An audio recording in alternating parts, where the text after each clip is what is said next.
नमस्कार दोस्तों, OCN network में आपका स्वागत है। मैं हूं ओमकार चौधरी।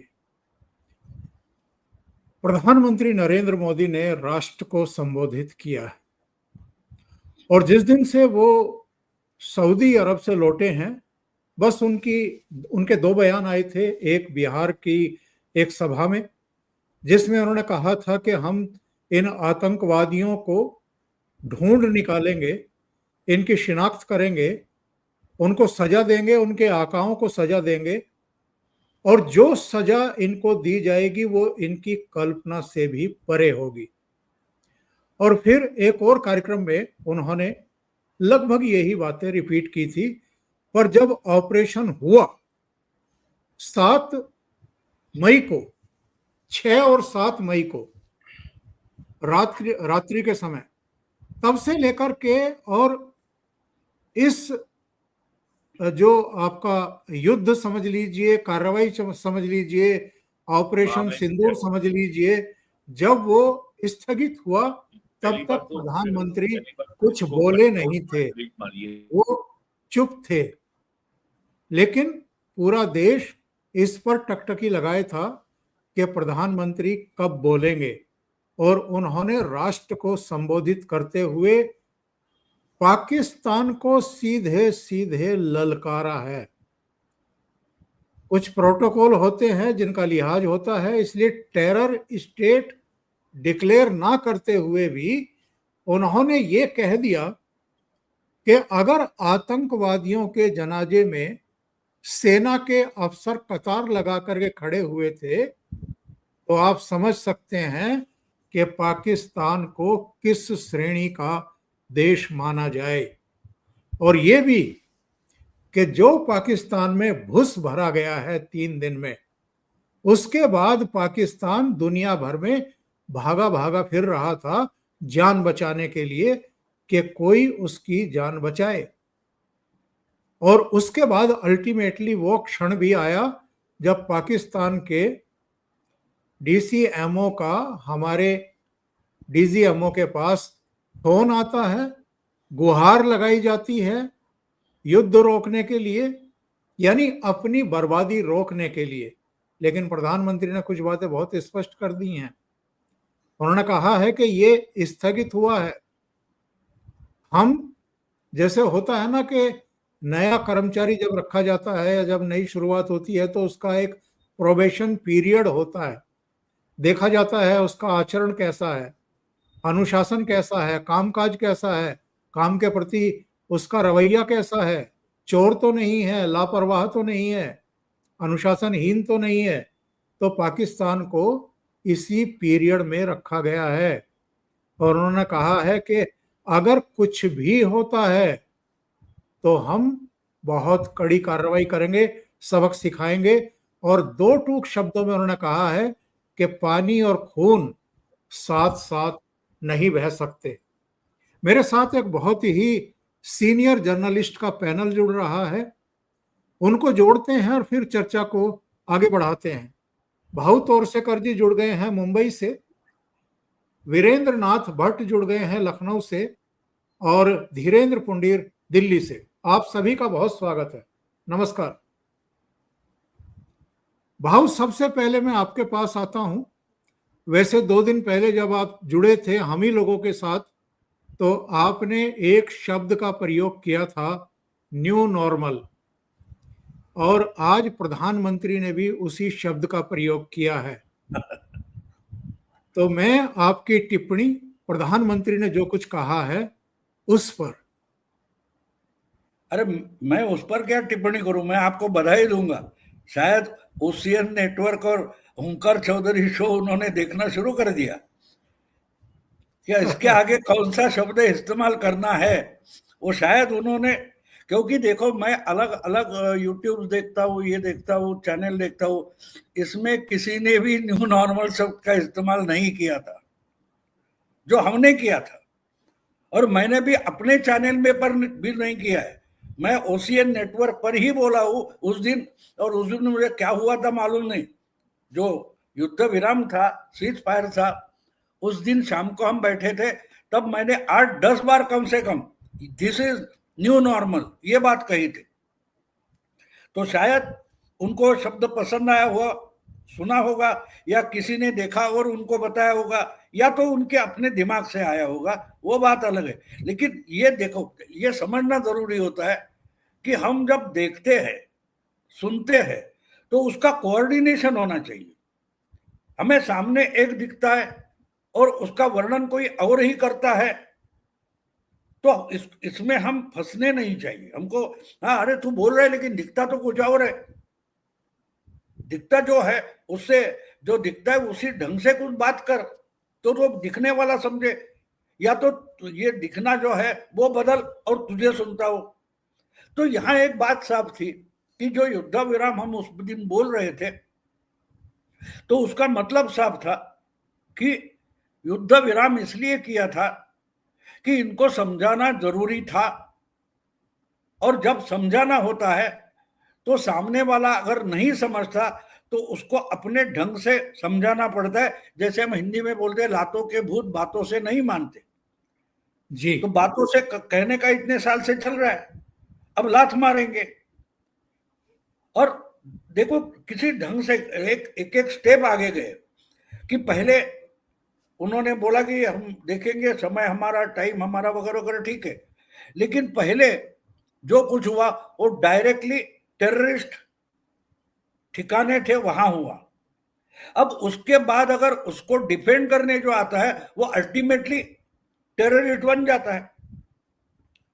उसको बचाने कौन आया और सीज फायर करने कौन आया? इसका मतलब ये सब सिंदूर, ऑपरेशन सिंदूर का सबसे बड़ा सक्सेस अगर क्या है, तो Pakistan is a terrorist state. ये हमने प्रूव कर दिया। ये सिर्फ फोटो में उनके जनाजे में गए उसको मैं प्रूफ नहीं मानता। उनको बचाने के लिए या सीज फायर करने के लिए हमारे सामने सईद हफीज नहीं आया, जैश का लीडर जो अजहर मसूद है वो नहीं आया, सलाउद्दीन नहीं आया। कौन आया? अगर पाकिस्तान गवर्नमेंट बोल रही है भाई रुको, अरे रुको, तो हम तो तुमको मार भी नहीं रहे थे। हमने ना क्या बोलते, आर्मी इंस्टॉलेशन, मिलिट्री इंस्टॉलेशन पर कोई हमला नहीं किया है। हमने टेररिस्ट के ठिकाने पर हमला किया है, और तुम बचाव में आ जाते हो। इसका मतलब वही तुम्हारे मिलिट्री इंस्टॉलेशन हुए। तो एक तरीके से देखो, जो कानून के दायरे में रहकर अगर कुछ करना है तो आपको ठीक ढंग से आर्ग्यूमेंट करना पड़ता है। एक आर्ग्यूमेंट बिल्ड करते, उसके आधार पर अगला आर्ग्यूमेंट बिल्ड करते, उसके आधार पर तीसरा होता है। तो यहां हमने सबसे पहले दिखा दिया कि पाकिस्तान गवर्नमेंट, पाकिस्तान फौज, और उन्होंने जिनको आसरा दिया है और साथ रखा है वो भी उनके ही एक हिस्से है। मतलब पूरा पाकिस्तान एक टेररिस्ट स्टेट है। ये हमने स्टेप बाय स्टेप इन 4 दिनों में प्रूव किया, जो पिछले 3 दशकों से नहीं हो रहा था। तो ये समझना जरूरी है। इसलिए मैंने बोला कि न्यू नॉर्मल, अगर आप एक वहां से मिसाइल छोड़ी जाएगी, कोई घुसने की कोशिश करेगा, कोई यहां जिहाद के नाम पर बम फोड़ेगा, तो वो भी एक्ट ऑफ वॉर माना जाएगा। इस लेवल पर हम आ गए। और दूसरी बात कि इसके बाद सिंधु का पानी जो है वो हमें लगा तो हम छोड़ेंगे, एग्रीमेंट है इसलिए नहीं छोड़ेंगे। और तीसरी बात होगी तो हमसे बात होगी, और सिर्फ ऑक्यूपाइड कश्मीर के बारे में बात होगी, टेररिज्म के बारे में बात होगी, और किसी मुद्दे पर बात नहीं होगी। यहां तक लाके रखा है, और यहां तक लाके रखा है तो भी लाचार करके रखा है। टेक इट और लीव इट। अब देखो, मैं बारीकी से वो सुन रहा था। वो कम से कम नूर खान अड्डे की बात करते, सरगोदा की बात करते, जहां इनका न्यूक्लियर डंप रखा है उसको धक्का लगा है। कल उनका अमेरिका का वो रेडियो एक्टिव डिटेक्ट करने वाला प्लेन आ गया है, तो इसका जिक्र तक नहीं आया, जिक्र तक नहीं आया। इसका मतलब क्या है कि जिसको समझना चाहिए उसको समझ गए। यानी सिर्फ पाकिस्तान को नहीं, अमेरिका को, चाइना को, रशिया को, यूरोप के सब बड़े देश है, सबको पता चल गया, तुर्की को पता चला है, ईरान को पता चला है कि कहां घात हुआ है। रेडियो एक्टिव वेव्स अगर बाहर आ रहे हैं तो मतलब साफ है, वो हमें बोलने की जरूरत नहीं है, हमें बोलने की जरूरत नहीं है। अगर एक लड़की को पता चला है कि ये मुझे पसंद करता है और वो मुझे पसंद करती है, मुझे पता चला है, तो बाकी लोगों को समझने की जरूरत नहीं होती। कोई प्रेस कॉन्फ्रेंस लेके प्यार हो गए डिक्लेयर नहीं करता, समझने वाले समझ गए बस। तो ये बात साफ है, दिस इज न्यू नॉर्मल में बोलता हूं तो ये है, आपको समझना पड़ेगा। और दूसरा कोई बीच में आए तो हमको नहीं चलेगा, हम चाहते उसी ढंग से बातें होगी। तो यहां शुरुआत हो गई है। और दूसरी बात है कि कहीं भी उन्होंने जिक्र नहीं किया कि ऑपरेशन सिंदूर खत्म हुआ, उसका मकसद सक्सेसफुल हुआ, ये नहीं बोला है। बस हमने सबक सिखाया है, अगर नहीं सीखोगे तो रिपीट होगा। और क्या क्या नुकसान हो सकता है वो सोचो, क्या क्या नुकसान होता है। देखो एक बात होती है, जो किरना नाम की जगह है, वो पहाड़ी है छोटी, वहां किराना रेडियो एक्टिविटी हो रही है, ये आ रहा था 2 दिन से, अलग अलग कॉर्नर से पता चल रहा था। लेकिन कल जब वो हवाई जहाज आ गया, और उसके अगली एक खबर है कि चाइना से एक बड़ा प्लेन भर के बोरान नाम का केमिकल लाया गया है। ये बोरान नाम का केमिकल जो होता है वो सोख लेता है रेडियो एक्टिविटी। तो बड़ी बड़ी पैमाने पर बोरान चाइना से लाया गया। तो आइडिया साफ है कि जो कुछ आपके पास परमाणु हथियार है वो डैमेज हुए, वो इस्तेमाल करने की संभावना बची नहीं है। क्योंकि जो मैंने खबर सुनी है कि वो टनल में है और टनल का थोबड़ा तोड़ दिया है, यानी टनल के अंदर जाने का रास्ता बंद कर दिया है। तो धमकी देकर क्या करोगे? खिलौने का पिस्टल लाकर रखोगे? या क्या बोलते हो, रिपब्लिक परेड पर जो दिखाए जाते डब्बे खाली लंबे लंबे ट्रक पर लाद कर, वो लाके उड़ाओगे? तो बात साफ है, सबक सिखाया गया, सीखना ना सीखना उन पर है, सीखना ना सीखना। मैं वो जो हिंदी में एक शेर है कि हमको क्या, अपनों ने लूटा गैरों में कहा दम था, हमारी कश्ती वहां डूबी वहां पानी कम था, ऐसा कुछ है। तो जहां ये पानी कम है कि भारत में कहा दम था, भारत के पास कहा बम था, हमको अपनों ने मरवाया, भारत में कहा दम था। हाँ, हम वहां मरे जहां हमारा एटमी बम था। ऐसा ये शेर बदल गया अभी। इसके आगे चलकर शायद ये इस तरीके से लोग पेश करेंगे पाकिस्तान का मजाक उड़ाते हुए, क्योंकि अब उनके हाथ में जो सबसे बड़ा हथियार था, और देखो बाकी दुनिया में कुछ भी बोले, लेकिन सब के सब मनोमन मन ही मन में खुश हो गए, क्योंकि इनके पास जो न्यूक्लियर इक्विपमेंट था वो अगर डिफ्यूज हो गया है, डैमेज हो गया है, तो इसको अभी डरने की जरूरत नहीं। और ये होने वाला था, इसकी मुझे गारंटी थी, क्योंकि पाकिस्तानी बोल रहे थे कि भारत को मोसाद वाले मदद कर रहे हैं। तो मोसाद पहले दिन से मोसाद की नजर इनके पास उन पर थी, न्यूक्लियर वेपन पर, क्योंकि उनको मालूम है भारत से ज्यादा इजराइल को पाकिस्तान का बम डेंजरस होता था, क्योंकि वो इस्लामी बम। तो हम बोलते रहते सुनो ना सुनो भैया, हमने सुना है तब, वो जिसको सुनना है सुना है। लेकिन एक बात हो गई, ये खत्म नहीं हुआ है। और दूसरी बात है कि ये रिपीट होगा, अभी रिपीट होगा। वहां से गोली आएगी, यहां से गोला जाना चाहिए, इसका मतलब समझो। अब जो कुछ बचे हैं वो ना मुनीर का सुनने वाले हैं, नो शहाबुद्दीन का सुनने वाले हैं, वो अपने अपने, जैसे हमारे यहाँ कांग्रेस पार्टी के प्रवक्ता हो, वैसे ही वहां के जिहादी है। उनकी तंजीम को या पाकिस्तान को क्या चाहिए, वो गया भाड़ में। उसे लगता है सुप्रिया सीनेत और कुछ करेगी, जयराम रमेश और कुछ करेगा, और कोई और कुछ करेगा। कोऑर्डिनेशन नहीं होता, बिल्कुल ये हरकतें होती रहेगी, और जितनी बार होगी उतना हर दिन नया डैमेज होता जाएगा। बिल्कुल सही बात आपने कही है। धीरेन्द्र जी, प्रधानमंत्री का कुल मिलाकर के जो उद्बोधन था, उसका कुल मैसेज आप पाकिस्तान में बैठे हुए आतंकवादी, पाकिस्तान में बैठी हुई हुकूमत जो आतंकवादियों को पालती रही है, वहां की सेना और अंतर्राष्ट्रीय बिरादरी के लिए भी बहुत स्पष्ट रहा है। ये मैं मुझसे पूछ रहे हैं सर? जी जी। देखिए, इससे साफ मैसेज अभी तक हाल फिलहाल में शायद भारतीय राजनीति में सीधे तौर पर किसी प्रधानमंत्री ने नहीं दिया।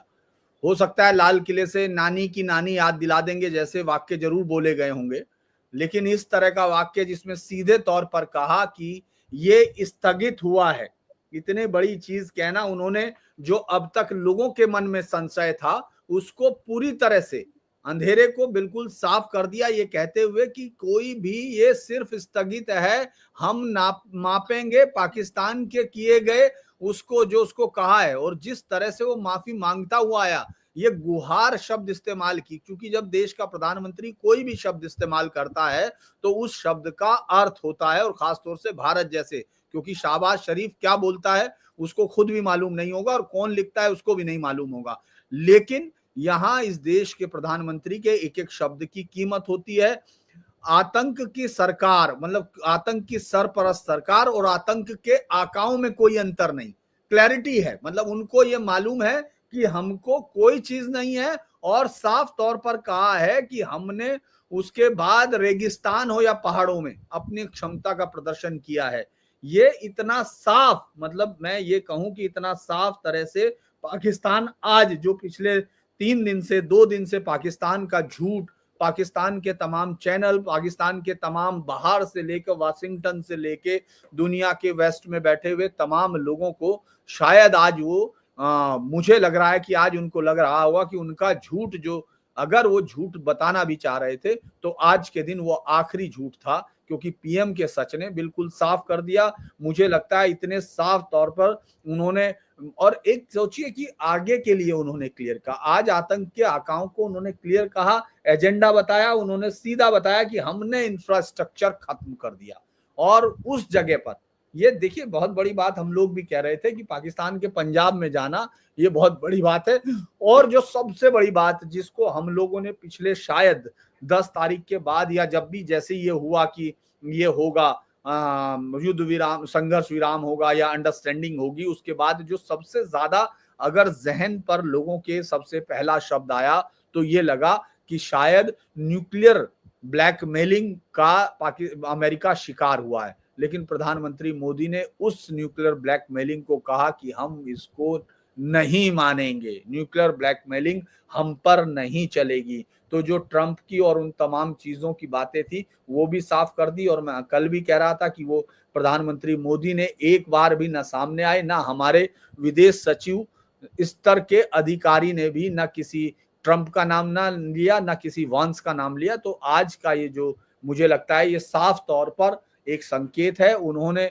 सबसे बड़ी बात उन्होंने कहा कि जो भी सिंदूर को उजाड़ने वाले थे उन सब को हमने उजाड़ दिया है पूरी तरह से। तो मुझे लगता है कि आज का संदेश उन तमाम लोगों के लिए जो प्रधानमंत्री मोदी को चाहते थे, प्रधानमंत्री मोदी के पीछे पिछले 11 सालों से खड़े थे, लेकिन उनको अचानक जो लग रहा था, जो संशय उनको लग रहा था बाकी तमाम लोगों के आने से, मुझे लगता है इतनी क्लियर वॉइस के साथ प्रधानमंत्री ने साफ कर दिया कि उनको मालूम है युद्ध कब शुरू करना है और उनको कहां जाके खत्म करना है और फिर अगला स्टेप क्या होगा। तो आज पाकिस्तान के तमाम लोग, खासतौर से वो लोग जो एस्टेब्लिशमेंट और जिनके पास ये डिफेंस इंस्टॉलेशंस है, वो सब लोग शायद आज नहीं सोएंगे, और आज नहीं अगले कुछ हफ्ते नहीं सोएंगे, क्योंकि जिस तरह भाऊ कह रहे थे कि पटाखों के बीच में है, कोई भी तिल्ली फेंकेगा तो वो मरेंगे वही। तो उनको डर अब ये होगा कि उनको रोकना है, और बहुत साफ कहा है कि हमने ये, उन्होंने आके गुहार लगाई और हमने क्या कहा, हमने कहा कि आपको इस पर रोक लगानी होगी, क्लैरिटी है। तो मुझे लगता है कि आज की जो प्रधानमंत्री मोदी की स्पीच है, ये उनकी इतने दिनों के जो लंबे उनके कैरियर की स्पीच जो हम सुनते आए हैं, उनमें से बेहतरीन स्पीच से निकाली जाएगी, जो ये बताएगी कि अगर किसी राष्ट्र को आतंक से निपटना है, तो उसको किस शब्दों का इस्तेमाल करना चाहिए ताकि कोई एम्बिग्यूटी नहीं रहे, कोई बचाव का रास्ता ना हो। आज उन्होंने अपने हथियारों की भी तारीफ की, सब चीजें, और अपना सारी चीजें बताते हुए भारत की एकता की शक्ति, ये एक तरह से उन्होंने भारत के उनके जो विपक्षी दल थे उनको भी एक तरह से पूरा श्रेय दिया है कि भारत एक था, साथ था। तो ये बड़ी चीज है, मुझे लगता है बहुत क्लियर स्पीच है आज। भट्ट साहब, आपके पास आता हूं। प्रधानमंत्री ने अपने भाषण के शुरू में भी और अंत में भी सेना को सैल्यूट किया, वैज्ञानिकों को सैल्यूट किया। जितने भी इस मुहिम में लोग लगे हुए थे, उन सबको भी, उनकी भी भूरी भूरी सराहना की। और नो डाउट, जिसका अभी संकेत दिया है धीरेन्द्र जी ने, उन्होंने तो विपक्ष को भी और सारी देश की जनता को और एकजुटता को भी एक तरीके से सैल्यूट किया है, उसकी सराहना की है। जिस तरह की चुनौतियां इस समय भारत के सामने हैं, जिस तरह की चुनौतियां पेश की जाती रही हैं, वो चाहे डीप स्टेट हो, जॉर्ज सोरोस हो, चाइना हो, उनके एजेंट हो, तमाम तरह की चीजें हमने देखा है साहब। हम कोई ऐसे ही बात नहीं कर रहे हैं। सेशन के सेशन डिस्ट्रॉय किए गए हैं, आधे आधे सेशन जो है चलने नहीं दिए गए। हमारे मार्ग में, हमारे आगे बढ़ने में तमाम तरह की दिक्कतें पेश की गई हैं। उनमें एक आतंकवाद भी एक टूल की तरह इस्तेमाल किया गया है, और ये तो इमरान खान ने भी स्वीकार किया, ये वहां के रक्षा मंत्री ने अभी स्वीकार किया, बिलावल भुट्टो ने स्वीकार किया कि साहब हमारी मिलिट्री ने आतंकवादियों को, जिहादियों को ट्रेंड किया है, अमेरिका के और ब्रिटेन के कहने पर किया है। तो और अभी जो प्रधानमंत्री ने उल्लेख किया कि आतंकवादियों के जनाजे में वर्दी पहन करके सेना के अफसर लाइन लगा करके खड़े हुए थे, तो इससे ज्यादा निवस्त्र किसी देश को किया नहीं जा सकता है। आप म्यूट हैं। एक बात साफ हो गई कि पाकिस्तान की सेना में और जिहादी आतंकवादियों में केवल वर्दी का अंतर है और कोई अंतर नहीं है। ये बात पहले भी कही जा रही थी और आज ये बात प्राइम मिनिस्टर ने बिल्कुल साफ कर दी। Prime minister stop short of declaring Pakistan a terror sponsoring state. हालांकि उन्होंने ये भी कह दिया कि आतंकवादियों के सरपरस्त और गवर्नमेंट और आतंकियों के आकाओं को हम अलग अलग नहीं देखते। इसका मतलब यही निकलता है कि प्राइम मिनिस्टर ने पाकिस्तान को ये बता दिया है कि you are a terror sponsoring state. लेकिन डिप्लोमेटिक भाषा में या जो कार्रवाई करनी चाहिए भारत सरकार को वो अभी नहीं की है, वो भी हो सकती है। जो दूसरी बात पाकिस्तान से सामने आ रही है कि पाकिस्तान में कहा जा रहा है कि डोनाल्ड ट्रंप ने हमको डबल क्रॉस किया। उसने इंडिया को आगे करके जो दुनिया के लिए सबसे बड़ा सिरदर्द था, पाकिस्तान के न्यूक्लियर एसेट, उसको डिस्ट्रॉय करा दिया। और उसके बाद जो है ये श्रेय ले लिया कि हमने इंडिया पाकिस्तान के बीच में सीज फायर करवा दिया।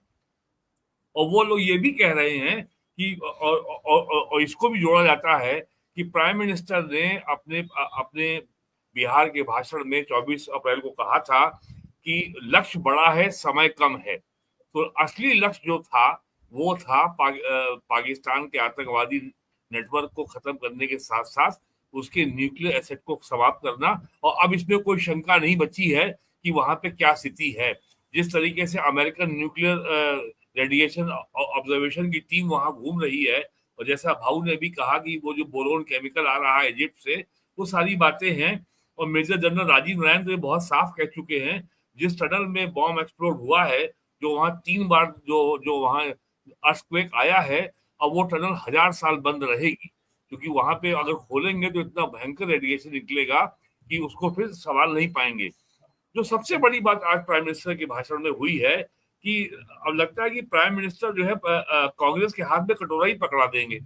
कांग्रेस जो है बहुत उछल कूद रही थी, ये घोषणा अमेरिका से कैसे हुई, डोनाल्ड ट्रंप ने ट्वीट क्यों किया, हमारा पीएम तो जो है अमेरिका का गुलाम हो गया है, अमेरिका के पैरों में लेटा हुआ है, हमारी फॉरेन पॉलिसी के सारे निर्णय तो वॉशिंगटन में हो रहे हैं। अब आज प्राइम मिनिस्टर ने जो कहा है और जिस तरीके का फ्यूचरिस्टिक एजेंडा उन्होंने ले डाउन कर दिया है, ये तो अब अगर पाकिस्तान की ओर से कोई कार्रवाई होती है तो इसको तो मैं कहूंगा कि वो एक ऐतिहासिक दुस्साहस ही कहा जाएगा। लेकिन पाकिस्तानियों की जो प्रॉब्लम है जिहादियों की, वो बड़े डिल्यूजन में रहते हैं, बड़े भ्रम में रहते हैं कि अल्लाह उनके साथ है, वो जो भी पाप करें, वो भी जघन्य काम करें, अल्लाह उनके संग है। और दूसरा, उनकी जो टेंडेंसी होती है, बड़े सुप्रीमेसिस्ट होते हैं कि भाई हम तो मुसलमान हैं इसलिए दुनिया में हमारा हमेशा प्रभुत्व रहेगा और हम सबसे सुपर हैं, सबसे सुपीरियर हैं। तो डेल्यूजन एंड सुप्रीमेसिस्ट, ये दो ताकतें हैं जो इनकी एनर्जी का आधार होता है। ये करेंगे जरूर, लेकिन कांग्रेस जो ताना बाना बोल रही थी, जिस तरीके के कांग्रेस के प्रवक्ताओं के खास करके प्राइम मिनिस्टर के प्रति बड़े जहरीले बयान आ रहे थे, उनके लिए बड़ा संकट पैदा हो जाएगा कि अब वो क्या बोले। अभी वो ऑल पार्टी मीटिंग की डिमांड कर रहे थे, फिर वो पार्लियामेंट के स्पेशल सेशन की बात कर रहे थे। सारी बात तो पीएम ने कह दी, अब क्या बात का सेशन भाई, ना ट्रेड ना terror, trade terror, talk and terror और पानी और खून, ये साथ नहीं बहेगा। तो और ये भी बात बहुत साफ हो गई कि पाकिस्तानियों को बड़ा शौक था कि कश्मीर हमारी शारग है, हमारी जुगलर वेन है। अरे तुम्हारी जुगलर वेन जो है वो इंडस वाटर ट्रीटी है, जहां पीएम ने टोटी बंद कर दी है। असली तो वो आपकी असली शारक है। आपका 80% एग्रीकल्चर जो है वो जो है, इसमें 6 नदियां हैं, इसका नाम केवल सिंधु है, लेकिन इसमें 6 नदियां हैं जिससे पानी पाकिस्तान को जाता है। 3 पश्चिम की हैं, 3 पूरब की हैं, पर पूरब वाली का ज्यादा हिस्सा भारत के पास है, बाकी पश्चिम की का ज्यादा हिस्सा पाकिस्तान के पास है। तो प्राइम मिनिस्टर का आज जो जो जो जो एड्रेस नेशन के नाम था, बहुत ही नपातुला, बहुत ही मेजर्ड, एक एक शब्द नाप तोल के बोला गया, किसी किस्म की एम्बिग्यूटी नहीं थी। और डिप्लोमेटिक भाषा में जितनी कड़ी से कड़ी चेतावनी पाकिस्तान को दी जा सकती है वो दे दी गई। चाइना के लिए भी मैसेज था, अमेरिका और यूएसए के लिए भी मैसेज था कि हमारे अंदरूनी मामले में अगर दखल होगा, आतंकवादी कार्रवाई होगी, तो जब जैसा जो एक्शन अपनी सुविधा, अपनी चॉइस और कन्वीनियंस के आधार पर लेना होगा, वो केवल हम तय करेंगे।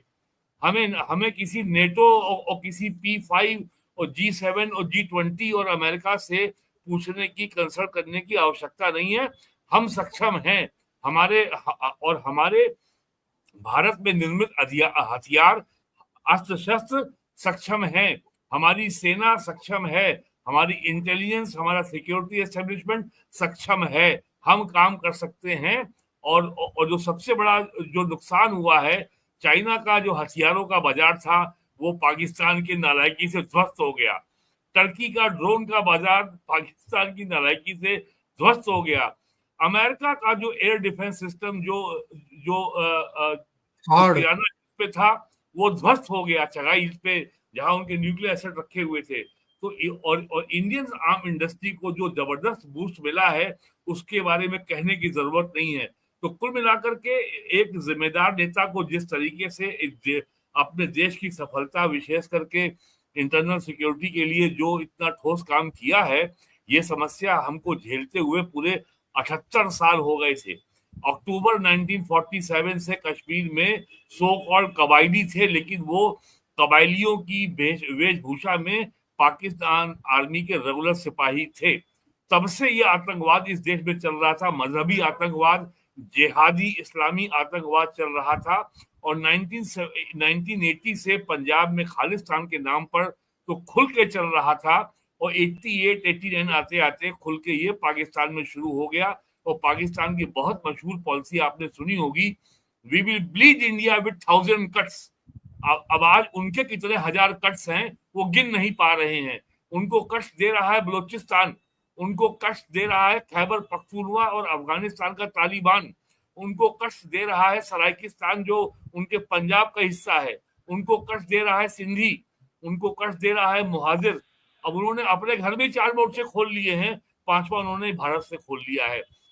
तो पाकिस्तान के सामने और संकट इसलिए भी बड़ा है, ना उनके पास पॉलिटिकल लीडरशिप है जिसके पास अकल हो, ना उनके पास मिलिट्री लीडरशिप है अकल हो। और पाकिस्तानी सेना के पास, मुनीर के पास ये आदमी कितना कम अकल है और कितना मैं कहूंगा उच्च कोटि का इडियट है। जिस तरीके का भाषण उसने 16 अप्रैल को दिया और उसने जिहादी किस्म का भाषण दिया, हिंदुओं के खिलाफ घृणा उगली। मार्च 1940 में जो लाहौर में जो जिन्ना ने भाषण दिया था टू नेशन के पक्ष में, उसी को दोहरा दिया उसने। तो और हैरत की बात यह है भाई, तुम जनरल हो, how can you make such a long political statement. तो ये जो प्राइम मिनिस्टर ने आज पटाक्षेप कर दिया है। और संडे को जिन लोगों के मन में बड़ी निराशा थी, अरे भाई पीओके नहीं लाए, ये जितने लोग आईपीएल मैच देखने के शौकीन हैं, उनको लगता है पीओके कोई बर्थडे केक है। अरे भाई ये बहुत ही लिमिटेड ऑपरेशन सिंदूर था। केवल जो आतंकवादी पहलगाम की घटना में इन्वॉल्व थे उनको सबक सिखाने के लिए था। भारत ने पाकिस्तान के खिलाफ कोई युद्ध नहीं छेड़ा था, भारत ने वॉर डिक्लेयर नहीं किया था। हालांकि पाकिस्तान के बहुत मशहूर हिस्टोरियन हैं डॉक्टर इश्तियाक अहमद, उन्होंने कहा है कल ये कि 1947 के बाद पहली बार भारत ने पाकिस्तान के ऊपर जंग मुसल्लत की है, वरना फिर 65 में 71 में हमेशा जंग हमने शुरू की थी। ये पहली बार ऐसा हुआ है कि जब भारत ने मजबूरी में आकर के उकता करके आपके ऊपर ये जंग शुरू की है, ये पाकिस्तान में कहा जा रहा है। और ये अभी समय लगेगा कि पाकिस्तानियों को ये बात समझने में कि अब वो न्यूक्लियर पावर स्टेट नहीं रहे। जो वो न्यूक्लियर पावर के नाम पर इंडिया पाकिस्तान को जो वो हाइफनेट करते थे, जो न्यूक्लियर ब्लैकमेल करते थे, जिसका पीएम ने भी अपने भाषण में उल्लेख किया, तो उनका न्यूक्लियर ब्लैकमेल का जो एकमात्र उनका अस्त्र था, अब वो भी छिन गया। एंड वी शुड होप कि अब पाकिस्तान तमीज से रहेगा। भाऊ, ये अमेरिका का जो चाचा है ट्रंप, ये अपनी हरकतों से बाज आ नहीं रहा है। आज मोदी जी के भाषण से ठीक पहले उनका एक नया ज्ञान आ गया। मैं श्रोताओं को भी, दर्शकों को भी दिखा देता हूं। ट्रंप बोले, हमने भारत पाकिस्तान के बीच परमाणु जंग रोकी, दोनों देशों को समझाया, लड़ाई नहीं रोकी तो ट्रेड नहीं करेंगे, इस पर दोनों मान गए। यानी मान ना मान, मैं तेरा मेहमान। और ये लगातार जो है ये इस तरह की चीजों को स्प्रेड कर रहे हैं। डोनाल्ड ट्रंप कुछ हद से ज्यादा महत्वाकांक्षी हैं, श्रेय लेने के लिए ज्यादा ही मरे जा रहे हैं। गाजा में कुछ नहीं करवा पाए, यूक्रेन में अभी कुछ नहीं करवा पाए, अब यहां आकर के सिर घुसा लिया इन्होंने। नहीं, मैं नहीं ऐसे मानता। देखो, मैं एक मानता हूं कि ये ऐसी इस तरह के जो घटनाएं होती है, तो उस घटना में एक स्क्रिप्ट होता है, उसमें हर एक का कोई एक पार्ट होता है, एक किरदार उसको निभाना है। तो मैं मानता हूं कि नेतन्याहू हो, मोदी हो या ट्रंप हो, पुतिन हो, वो मिलकर कुछ कर रहे। पिछले कुछ सालों से जो दूसरे विश्व युद्ध के आखिर में राष्ट्र संघ बना, यूनो बना, वो जो वर्ल्ड ऑर्डर है वो अब आउटडेटेड हो गई है और वो बदलना जरूरी है। तो भारत को वेटो देकर चुप बैठा सकते हैं, लेकिन भारत को वैसा बैठना नहीं है, ये आप समझ लो। तो इसके लिए अगर ट्रंप तैयार है, पुतिन भी तैयार है और मोदी भी तैयार है, तो वर्ल्ड ऑर्डर चेंज करना जरूरी है। ये आउटडेटेड हो गया, ब्रिटेन और फ्रांस तो आउटडेटेड हो गए, उनका क्या मतलब है। तो ये वर्ल्ड ऑर्डर चेंज करने का एक स्क्रिप्ट बन गया, और उस वर्ल्ड ऑर्डर के लिए क्या क्या करना है लोगों के। देखो, बहुत सारे अभी आपने देखा होगा, सुना होगा, हमारे शरद पवार है, उन्होंने बीच में उनके लाडले पत्रकारों को बुलाया और अनौपचारिक उनसे बातें की। तो अनौपचारिक और औपचारिक क्या होता है? अगर उसकी खबरें बाहर आने वाली है तो अनौपचारिक का मतलब क्या होता है? तो बात यह है कि भाई एक पुड़िया छोड़ दो रिएक्शन क्या होता है इसका अंदाजा आना चाहिए। अब ट्रंप ऐसा नहीं बोलेगा तो और कैसे रिएक्ट होंगे इसका पता नहीं चलेगा। इसलिए मैं मानता हूं कि ये बने बनाए डायलॉग बोल रहे हैं, बने बनाए डायलॉग है। अब परसों मैंने ही बोला ना कि ये ट्रंप कौन होता है, ट्रंप कौन डिक्लेयर करते हैं, मैं बोला था ना परसों की हमारी चर्चा में, तो बात साफ थी। और फिर भी बोल रहा है, उसका मतलब साफ है कि उसने क्या बोला है ये भी डायलॉग पहले से लिखे गए। हाँ, आज के अभी वीरेंद्र नाथ भट्ट बोल रहे थे तो मुझे हंसी आ गई एकदम। वो जो बोल रहे थे वो टनल है, टनल में अभी 1000 साल कोई अंदर नहीं जा सकता वगैरह वगैरह, तो मुझे हंसी आ गई। इसलिए आ गई कि मुझे एक फिल्म याद आ गई, मैकर्नास गोल्ड। उस मैकर्नास गोल्ड में वहां कहीं पहाड़ों के बीच में एक खाई है और वहां बहुत सारा सोना है। वो ढूंढने के लिए लोग निकल रहे, टोले के टोले निकल रहे, आपस में लड़ रहे, करते करते जो पहुंच गए और वहां भूकंप आ गया, अर्थक्वेक आ गया और सब गिरना शुरू हो गया, तो भाग के निकले और वो फिर से जमीन में दफन हो गया। ये जो पाकिस्तान का परमाणु हथियार है वो फिर जमीन में दफन हो गया। अब ये जो कह रहे हैं कि 1000 साल उस टनल में अगर कोई नहीं जा सकता तो वहां सोना है, लेकिन वो दफन हो गया और 1000 साल वो निकाल नहीं सकते।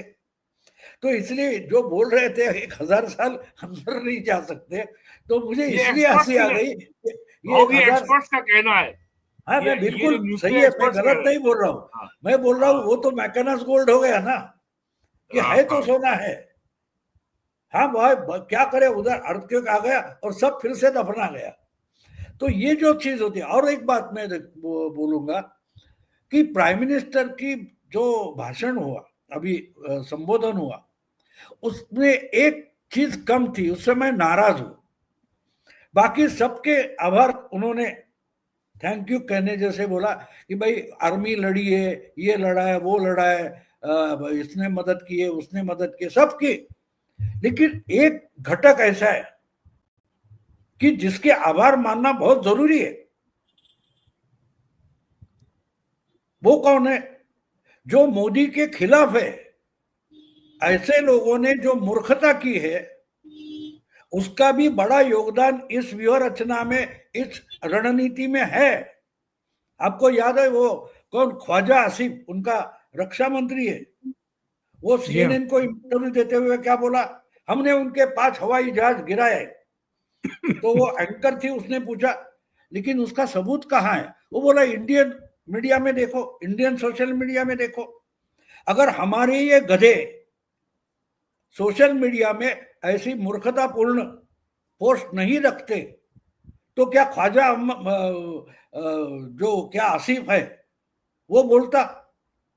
वो गैर सावधान हो गया, बेसावध हो गया। और उनको बेसावध रखने में हमारे ये जो सेक्युलर है उनका कितना बड़ा योगदान है। मैं हमेशा बोलता हूं, मोदी हो, शाह हो, ये चुनाव की राजनीति बनाते तो भाई हाँ, गडकरी ये मदद कर सकते हैं और कोई ये मदद कर सकता है, शायद अदानी अंबानी ये मदद कर सकते हैं। तो उसमें एक फैक्टर जो होता है वो राहुल गांधी होता है। अगर राहुल गांधी चुनाव में नहीं होगा तो करे तो क्या करे, ये चिंता हो जाएगी बीजेपी के लिए।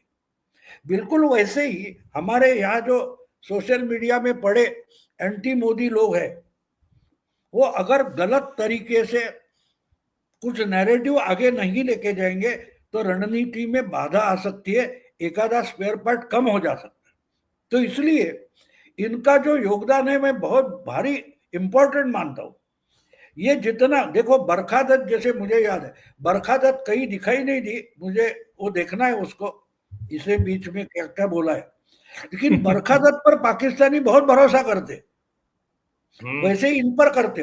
तो उनके पास गलत इंफॉर्मेशन अगर पास करनी है तो उसके लिए सोर्स क्या है? यही लोग तो है।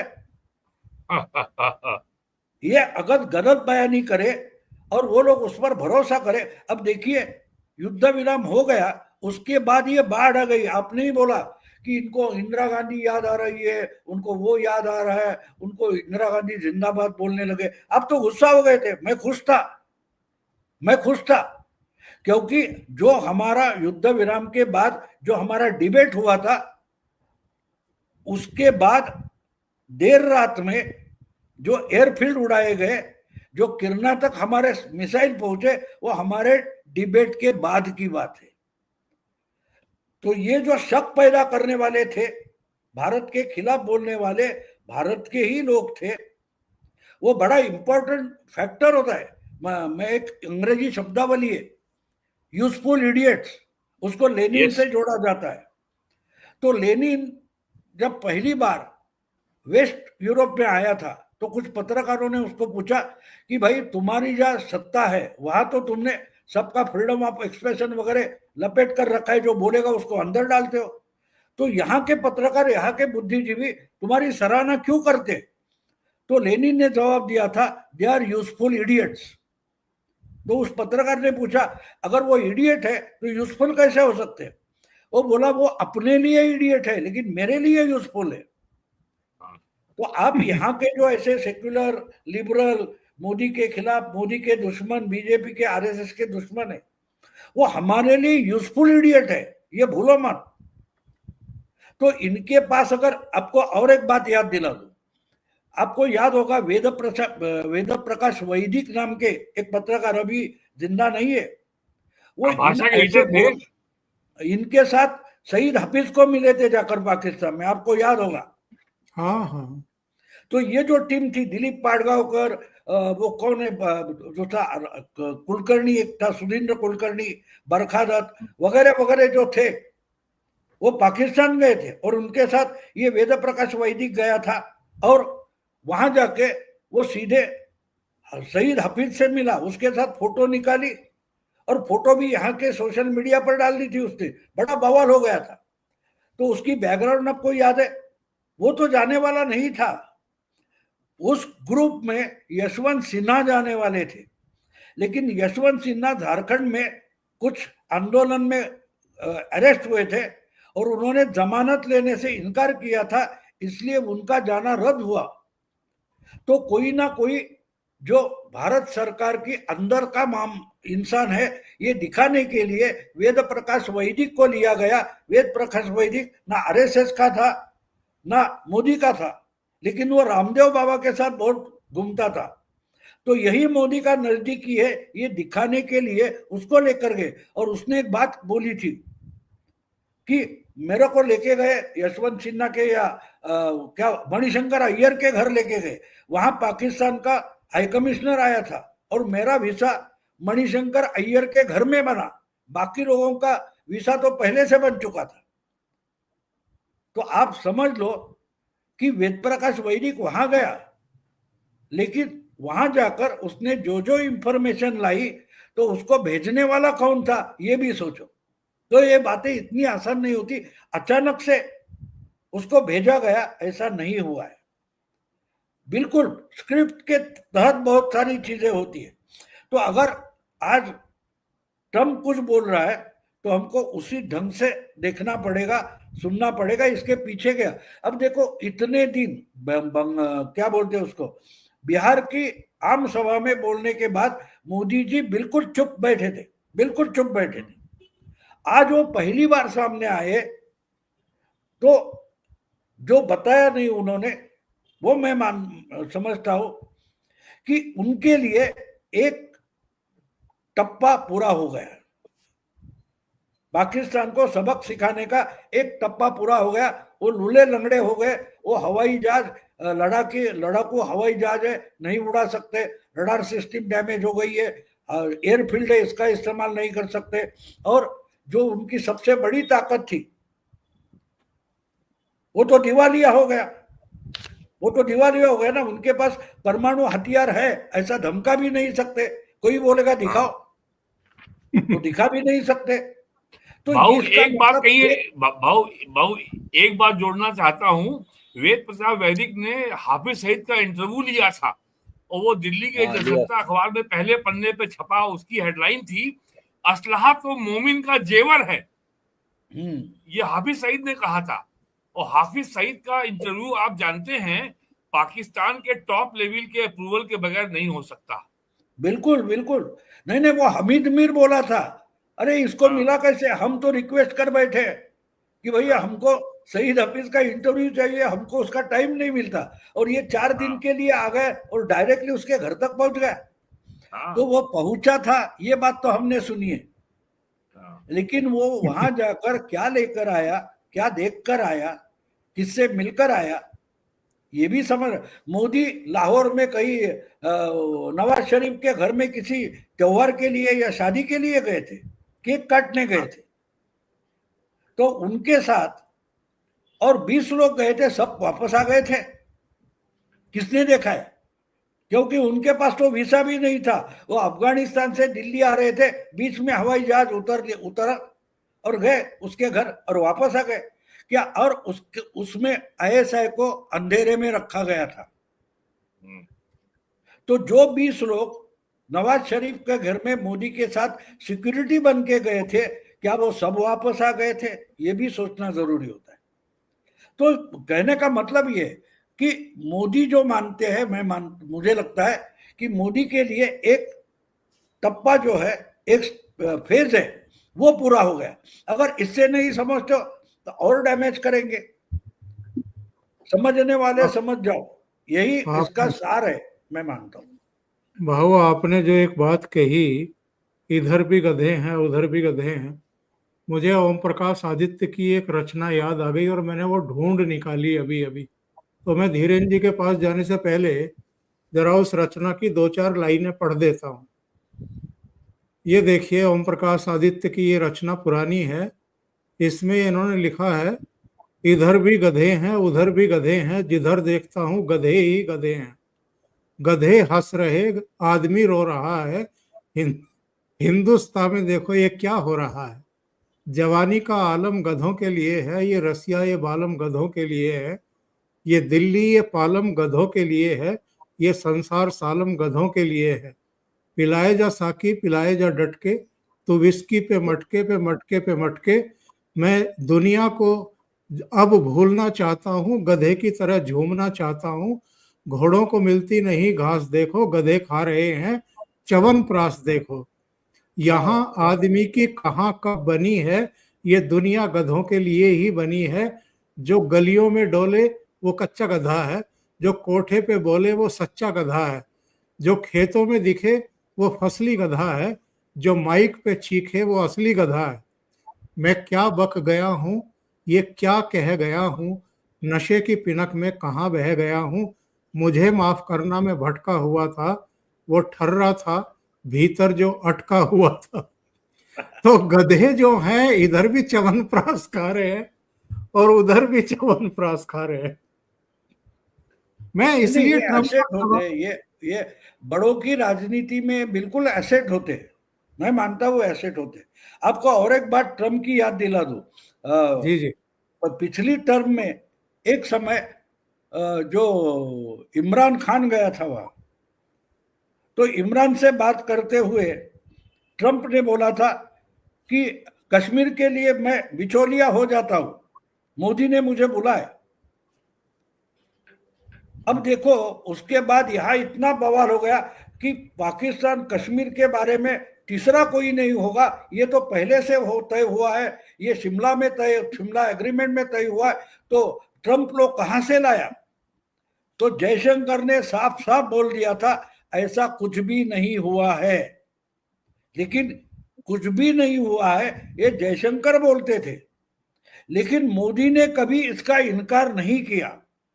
अब एक बात होती है कि आप ओंकार के लिए बोल रहा हूं मैं, जब एक बात होती है कि मोदी इतने चालाक है, उनको मालूम है कि डोनाल्ड ट्रंप में एक पहलू संजय राउत का भी है कि सब मैं ही करता हूं, सब मैं ही चलाता हूं, ये दिखाने का जो एक पहलू है संजय राउत में, वो बिल्कुल ट्रंप में भी है। तो मुझे पूरा विश्वास है कि दोनों जब बैठे थे तब ट्रंप ने सब्जेक्ट निकाला, मोदी जी बोले हाँ हाँ कर लो कोई बात नहीं, लेकिन जब दो जो राष्ट्र प्रमुख बैठते और आपस में बोलते उसका कोई रिकॉर्ड नहीं होता और वो बात बाहर बोलने की होती नहीं है। लेकिन तब भाव खाने के लिए संजय राउत जैसा 9 बजे प्रेस कॉन्फ्रेंस करेगा, ये मोदी जानते थे, इसलिए उसको हाँ हाँ कर लो बोले हो गए। और जो इमरान खान आ गए उसको उन्होंने बोल दिया, प्रेस में छप हो गया। लेकिन मोदी जी ने कभी भी उसका इनकार भी नहीं किया है। इसका मतलब बोला था, ये गधा इसका गलत इस्तेमाल करेगा, और बवाल हो गया तो बोले नहीं बोला है, कहाँ गए ट्रम्प। लेकिन उससे हमारे यहाँ जो गधे बैठे वो हाँ वहां वहां शुरू हो गए। तो ये तरीका होता है डिप्लोमेसी का, ये तरीका होता है, वो हमें भी समझना चाहिए, ये हमें भी समझना चाहिए। जी वो जी जी मैं क्रिकेट बार बार बोलता हूँ ना, वो क्रिकेट गावस्कर वगैरह इतना अच्छा समझाते थे।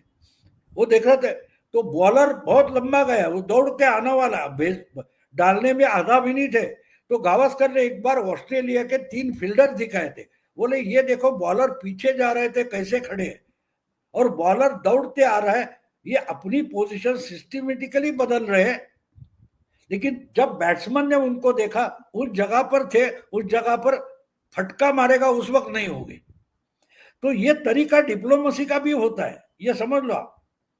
तो जो बोला जाता है वो पब्लिक कंजम्पशन के लिए होता है, जो हम एनालिसिस करने बैठते तो उसके परे जाकर देखना पड़ता है, परे जाकर देखना पड़ता है। सही है। धीरेन जी को जोड़ता हूं एक बार। और मैं ट्रम्प की बात क्यों कर रहा था, मैं इसलिए कर रहा था, जरा इनका एक बयान देखिए आप। इसी के साथ इनका ये बयान आया है। इसमें क्या कह रहे हैं ये? ट्रम्प बोले दोनों देशों की लीडरशिप बहुत मजबूत। अब ट्रम्प ने अभी 2 दिन पहले कहा था कि ये 1000 साल पुरानी समस्या है जिसको मैं निपटाना चाहता हूं। मेरे विचार फिर कहा कि 1500 साल पुरानी समस्या है। अरे 1400 साल पहले तो इस्लाम आया था, ये 1500 साल पहली समस्या कहाँ से हो गई? तो उनकी समझ कितनी है और पाकिस्तान की लीडरशिप कितनी मजबूत है, कौन सी लीडरशिप की बात ट्रम्प कर रहे हैं? आप कुछ रोशनी डालेंगे क्या धीरेन जी? दरअसल एक बड़ा ही इंटरेस्टिंग इंटरव्यू था निकोलस बर्न का, वो आज ही दिख रहा था। उसमें उसने कहा, ये उसी सरकार का राजदूत रहा है, उसने साफ तौर पे कहा कि अगर कोई अमेरिका में ये कर रहा हो कि दोनों देशों को इक्विवेलेंट मान रहा हो, यानी दोनों देशों को बराबर रख रहा हो, तो ये गलत फहमी है। भारत के साथ हमारी जो रिलेशनशिप है वो पॉजिटिव उस पर है, उसने पूरा वो जो फ्यूचर के लिए है और वो सब चीजों पर है। पाकिस्तान के बारे में दुनिया सब जानती है। तो ये क्लैरिटी उनके लोगों को है, सिर्फ ट्रम्प को नहीं है। ट्रम्प जिस तरह की 1500 साल और 1000 साल, वो तो इस क्षेत्र के बारे में कितना जानते होंगे, सिवाय चूंकि बहुत अच्छे से भाऊ साहब ने समझाया कि किस तरह से उसका इस्तेमाल किया जा सकता है, हिंदुस्तान जो है उसका इस्तेमाल कर सकता है। तो वो जिस तरह के बयान है उनके, और वो अगर ये सोच रहे हो कि शहबाज शरीफ एक लीडर है और या शहबाज शरीफ प्रधानमंत्री है, तो ये मुझे लगता है कि 1500 साल वाले बयान से भी ज्यादा बड़ा बयान है, क्योंकि शहबाज शरीफ को खुद यकीन नहीं है कि वो प्रधानमंत्री है।